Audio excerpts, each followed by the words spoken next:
anak-anak semuanya. Semoga hari ini kalian dalam keadaan sehat selalu. Orang tua dan keluarga juga semuanya dalam keadaan sehat. Meskipun pada saat ini kita belum dapat berjumpa secara langsung di sekolah untuk melaksanakan pembelajaran, kita akan tetap belajar secara online atau secara daring agar kalian tetap dapat menerima ilmu pengetahuan meskipun tidak bertatap muka secara langsung. Anak-anakku, pada saat ini pandemi COVID-19 belum menunjukkan perbaikan. Jadi marilah tetap menjaga diri, jaga keluarga agar terhindar dari pandemi COVID-19 ini dengan tetap taat kepada peraturan-peraturan yang telah ditetapkan oleh pemerintah. Mudah-mudahan dengan segala upaya yang kita lakukan, dengan tetap menjaga kesehatan diri kita akan tetap terhindar dari pandemi COVID-19 ini.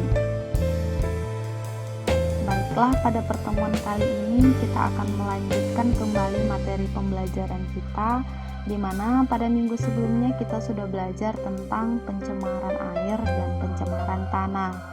Sekarang kita akan melanjutkan materi pembelajaran kita tentang pencemaran udara. 1. Pengertian pencemaran udara. Pencemaran udara adalah suatu kondisi udara yang mengandung senyawa kimia maupun biologi dalam jumlah banyak yang berdampak bagi kesehatan makhluk hidup. Secara umum, pencemaran udara terbagi menjadi dua, yaitu pencemaran udara primer dan pencemaran udara sekunder. Pencemaran udara primer disebabkan langsung oleh polutan, seperti meningkatnya kadar karbon dioksida dari aktivitas pembakaran oleh manusia. Sedangkan pencemaran udara sekunder itu terjadi akibat reaksi kimia dari partikel-partikel polutan yang terjadi di atmosfer, seperti pembentukan ozon.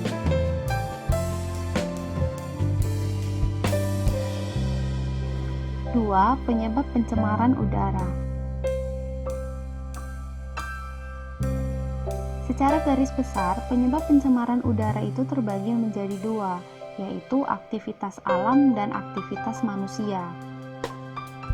Aktivitas alam contohnya letusan gunung berapi dan kebakaran hutan. Letusan gunung berapi dapat menghasilkan abu vulkanik yang mencemari udara sekitar, yang pastinya berbahaya bagi kesehatan manusia. Contoh letusan gunung berapi yang terjadi beberapa waktu silam yaitu letusan Gunung Sinabung yang terletak di daerah Kabupaten Karo yang dampaknya sampai ke Kota Medan. Letusan gunung berapi tersebut, abu vulkaniknya terbawa oleh hembusan angin sehingga dapat menyebabkan gangguan pernapasan di daerah-daerah sekitarnya. Nah, salah satunya Kota Medan juga terkena dampak letusan Gunung Sinabung tersebut. Contoh lainnya adalah kebakaran hutan yang menghasilkan karbon dioksida dalam jumlah banyak. Tentunya ini juga dapat mengganggu kesehatan manusia. Nah, seperti beberapa waktu silam juga terjadi kebakaran hutan di daerah Riau. Nah, kebakaran hutan ini selain mengganggu sistem pernapasan pada manusia, juga dapat mengganggu penerbangan. Akibatnya banyak penerbangan yang dibatalkan karena tebalnya asap yang dihasilkan dari kebakaran hutan tersebut. Tidak hanya berdampak pada negara kita, ternyata kebakaran hutan juga dapat berdampak ke negara tetangga kita.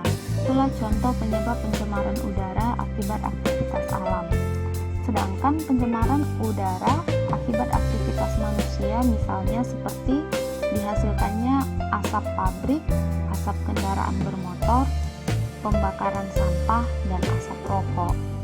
Beberapa zat yang dapat menyebabkan pencemaran udara adalah karbon monoksida, karbon dioksida, nitrogen dioksida, sulfur oksida, dan ozon. Semua zat tersebut dapat menyebabkan terjadinya pencemaran udara, di mana zat-zat tersebut dapat dihasilkan dari aktivitas alam maupun aktivitas manusia.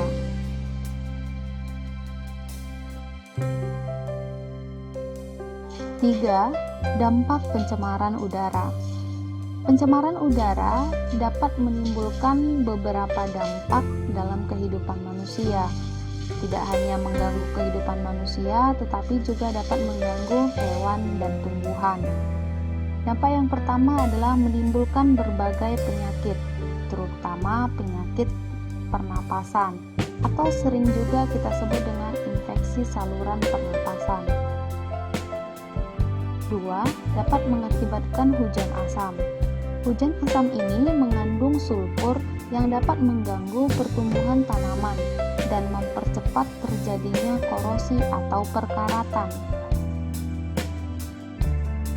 3. Dapat menimbulkan efek rumah kaca, yaitu peningkatan suhu bumi karena konsentrasi karbon dioksida dan karbon monoksida yang tinggi di atmosfer, sehingga dapat menyebabkan terjadinya pemanasan global atau sering disebut dengan global warming. 4.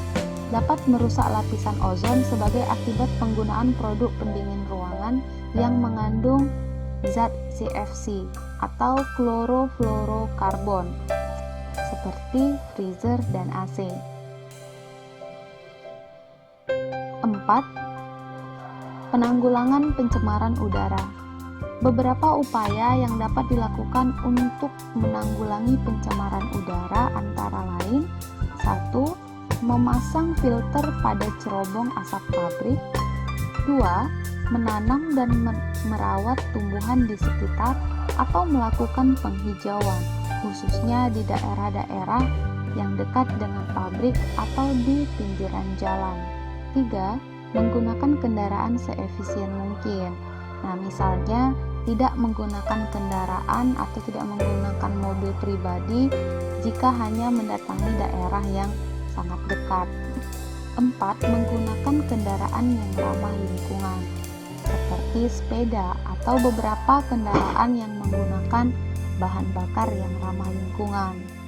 5. Tidak membakar sampah.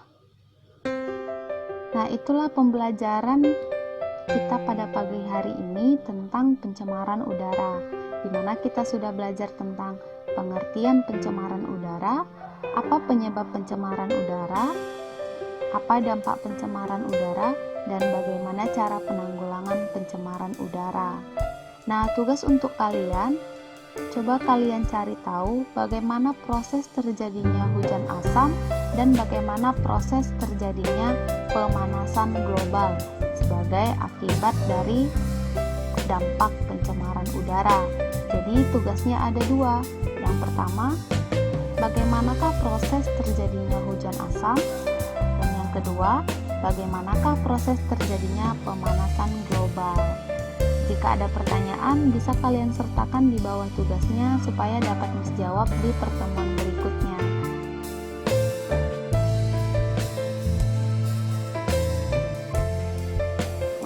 Apa yang disampaikan pada pagi hari ini dapat bermanfaat bagi kalian dan dapat